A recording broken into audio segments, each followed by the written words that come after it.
सुप्रभात प्यारे बच्चों, आइए आरंभ करते हैं आज के पठन पाठन का सिलसिला और चलते हैं उस ओर जहां से हम लोग कुछ नए नए रोचक तथ्यों के बारे में जानकारियां अर्जित कर रहे थे, नए नए तथ्यों का ज्ञानार्जन कर रहे थे। हम लोग अध्ययन कर रहे थे स्पीति में बारिश का।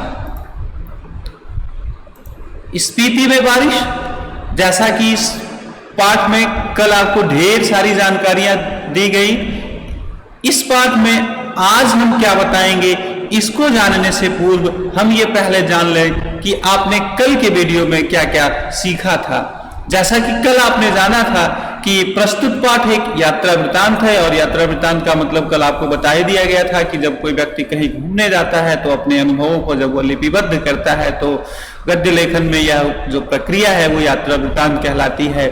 स्पीति हिमाचल प्रदेश में स्थित है, यह भी आपने जाना था। वह अपनी भौगोलिक एवं प्राकृतिक विशेषताओं के कारण अन्य पर्वतीय स्थलों से भिन्न है। आपने यह जाना था कि स्पीति में आधुनिकतम संचार साधनों का अभाव है। वहां के लोग अत्यंत ही सरल और सहज जीवन शैली में विश्वास रखने वाले हैं। वर्ष भर ठंड का ही प्रकोप रहता है। स्थानीय शासक नोनो द्वारा शासन कार्य संभाला जाता है। रास्ते अत्यंत दुर्गम है। आधुनिकतम सुख सुविधाओं का पूर्णता अभाव है।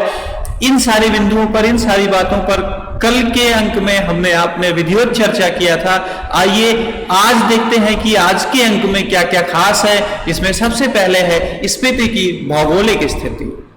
स्पीति का संक्षिप्त भौगोलिक परिचय यदि आपको दें तो जिसके विषय में लेखक लिखता है कि स्पीति 31.42 और 32.59 अक्षांश उत्तर और 77.26 और 78.42 पूर्वी देशांतर के बीच स्थित है।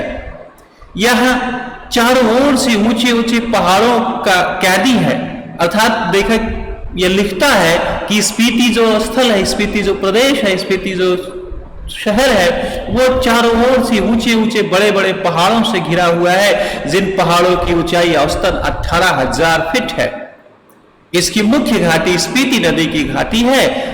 स्पीति पश्चिम हिमालय में लगभग 16,000 फीट की ऊंचाई से निकलकर पूर्व में तिब्बत में बहती है। ये स्पीति वहां एक नदी भी है और उसी नदी के नाम से शायद इस शहर का नाम स्पीति रखा गया है। यह स्पीति नदी स्पीति से बढ़कर पुराने रामपुर शहर बुशहर राज्य में बहती हुई सतलुज नदी में जाकर के मिलती है। लेखक आगे लिखते हुए बताता है कि स्पीति नदी से मेरी विशेष प्रीति रही है, मुझे विशेष लगाव रहा है। इसके अलावा स्पीति नदी के अलावा उस क्षेत्र में एक और स्थल है जो काफी प्रसिद्ध है, जिसमें लेखक कहता है कि पिन घाटी बहुत प्रसिद्ध है, जो अत्यंत बीहड़ और वीरान है। अर्थात यहाँ का जो स्थल है वो अत्यंत ही बीहड़ है, अत्यंत ही वीरान है। यहाँ वृक्ष नहीं है, फूल नहीं है, पक्षी नहीं है, पेड़ पौधे नहीं है, किसी प्रकार का कुछ भी नहीं है। यदि कुछ है तो बर्फ से ढका हुआ, बर्फ से आवृत स्थल है। ये इसका भौगोलिक परिचय था। लेखक आगे बताता है कि यहाँ की पहाड़ियां कैसी है। पहाड़ियों का वर्णन करते हुए लेखक लिखता है कि स्पीति के पहाड़ लाहुल से ज्यादा ऊंचे, नंगे और भव्य हैं। अर्थात स्पीति में जो पहाड़ हैं वो लाहुल नामक जो स्थल है, लाहुल नामक जो शहर है, लाहुल नामक जो प्लेस है, वहां से ज्यादा ऊंचे, भव्य और नंगे हैं। अर्थात इन पहाड़ों पर वृक्ष नहीं पाए जाते, यहाँ सिर्फ पत्थर हैं या तो बर्फ है। इनके सिरों पर स्पीति के नर नारियों का आर्तनाद जमा हुआ है। यहाँ शिव का अट्टहास नहीं, हिम का आर्तनाद है। इस बात पर ध्यान दीजिएगा, यहाँ से बहुत पूछा जाता है एक प्रश्न कि शिव का अट्टहास नहीं, हिम का आर्तनाद है से लेखक का क्या तात्पर्य है। अट्टहास से हमारा तात्पर्य है हंसी, और हंसी हमें तब आती है जब हम अंतर्मन से प्रसन्न होते हैं, और प्रसन्नता से हमारा तात्पर्य है जब हमारे मन के अकॉर्डिंग, अर्थात जब हमारे मनोवांछित कार्य या मनोवांछित सफलता हम अर्जित करते हैं तब हम अधिकाधिक प्रसन्न महसूस करते हैं। शिव का उदाहरण इसलिए दिया गया है कि भगवान शंकर जब प्रसन्न होते हैं तो नटराज नृत्य करते हैं, और उस नृत्य की एक खास स्थिति होती है जो बहुत ही आकर्षक, बहुत ही सुंदर है। इसलिए यहाँ अट्टहास शब्द का प्रयोग किया गया। भगवान शिव का अट्टहास नहीं है, यहाँ हिम का आर्तनाद है। अर्थात यहाँ दूसरे पहाड़ों जैसी स्थिति नहीं है, यहाँ कहीं हरियाली नहीं है, या तो सिर्फ और सिर्फ पत्थर हैं, या तो अगर कुछ और है इसके अलावा तो बर्फ है। इसलिए लेखक लिखता है कि यहाँ शिव का अट्टहास नहीं, हिम का अर्थनाद है। और आगे बताते हुए लेखक कहते हैं कि यहाँ ठिठुरन है, गलन है, व्यथा है। लेखक लिखते हैं कि जो लोग हिमालय के बारे में जानते हैं कि स्केटिंग, सौंदर्य प्रतियोगिता, आइसक्रीम और छोले भटूरे इन्हीं स्थलों के अच्छे होते हैं, असल में वे कुछ नहीं जानते।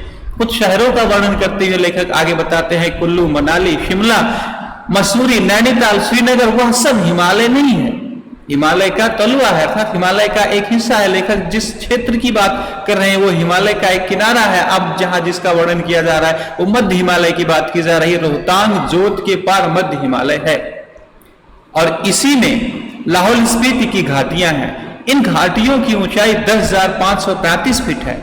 स्पीति की 12,986 फीट ऊंचाई है। बारालाचा दर्रा की ऊंचाई लगभग 16,500 फीट है। इस पर्वत श्रेणी में दो चोटियों की ऊंचाई 21,000 फीट से भी अधिक है।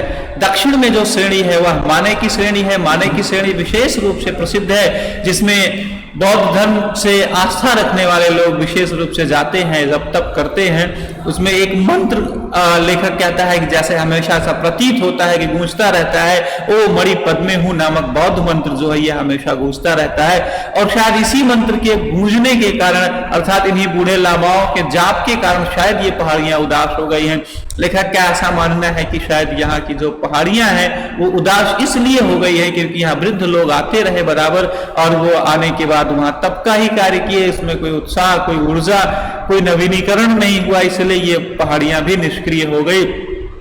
इन पहाड़ियों को सजग बनाने के लिए, हरी भरी बनाने के लिए लेखक निमंत्रण करता है, युवाओं का आह्वान करता है। लेखक आगे लिखते हुए कहता है, युवाओं को निमंत्रण देता है कि मैं सोचता हूं कि देश और दुनिया के मैदानों से और पहाड़ों से युवक युवतियां आए, पहले तो स्वयं का अहंकार गलाएं, फिर इन चोटियों के अहंकार को चूर करें, आनंद का अनुभव करें। आनंद का ही मामला नहीं, लेकिन यहाँ आपको थोड़ा सा ये समझना होगा कि अहंकार से मतलब घमंड से नहीं है। यहाँ अहंकार से मतलब ये है कि व्यक्ति को जैसे एक भ्रम सा होता है कि मैं ही सर्वश्रेष्ठ हूं, और जब वो अपने से बड़े किसी व्यक्ति के साथ मिलता है तब उसे अपनी वास्तविकता का आभास होता है। वैसे लेखक भी यहाँ बताने का प्रयास कर रहे हैं कि युवा लोग जो युवा अवस्था में एक खास अवस्था होती है, एक उम्र के आगोश में आकर के तमाम फैसले जोश में आकर के ले लेते हैं, तो उन लोगों को संबोधित करते हुए कह रहे हैं ऐसा विशेष कार्य करने की कोई आवश्यकता नहीं है। और लेखक आगे लिखते हुए कहते हैं कि यहाँ बूढ़े लामाओं के कारण, कि जाप के कारण ही चोटियां उदास हो गई, जैसा कि आपको बता दिया गया है। लेकिन एक सलाह भी देते हैं कि यदि युवक युवतियां किलोल करें तो यह हर्षित हो जाएंगे। अर्थात इस प्लेस पर, इस स्थल पर, इस स्पीति की नीरस पहाड़ियां पर अगर युवक युवतियां आए, किलोल करें, तो निश्चित ही एक न एक दिन ये पहाड़ियां हर्षित हो जाएंगी। अभी तो इन पर हिम का अर्थनाद ही जमा हुआ है। वह इस युवा अट्टहास की गर्मी से कुछ तो पिघले। अर्थात जब युवा लोग आएंगे तो युवाओं की हंसी से, युवाओं के खेल कूद से यहाँ की पहाड़ियां सरस हो जाएंगी। यह एक युवा निमंत्रण है। लेखक आगे लिखते हुए बताता है कि यहाँ की ऋतुएं कैसी हैं, यहाँ का मानसून कैसा है, यहाँ का तापमान कैसा है। तो लेखक इस क्रम में बताते हैं कि यहाँ सिर्फ दो ऋतुएं होती हैं। एक ऋतु शीत की होती है, एक ऋतु बसंत की होती है। यहाँ जून से सितंबर तक एक अल्पकालिक बसंत आता है और शेष महीने ठंड के होते हैं। बसंत ऋतु में औसत तापमान 15 डिग्री सेंटीग्रेड तक, और जनवरी महीने में अर्थात शीत ऋतु में औसत तापमान जो है 1 डिग्री सेंटीग्रेड तक रिकॉर्ड किया गया है। औसत से कुछ वास्तविकता का अंदाजा नहीं लगाया जा सकता। हाँ, पर लेखक कहते हैं कि बसंत के दिनों में एक बात अवश्य देखी जाती है कि दिन में जो स्थिति होती है वो अपेक्षाकृत गर्म स्थिति होती है, पर रात बसंत के मौसम में भी ठंडी होती है। और शीत की यदि हम बात करें तो शीत ऋतु का कहना ही क्या। लेखक इसके विषय में लिखते हैं कि शीत में क्या होता है इसकी कल्पना ही नहीं की जा सकती, कभी रहकर देखा जा सकता है। और एक और खास बात, यहाँ का वसंत ऋतु भी अपने आप में विशेष है। विशेष इसलिए है क्योंकि यहाँ वसंत ऋतु में भी फूल नहीं खिलते हैं, हरियाली नहीं आती है, कोई सुगंध नहीं आती है।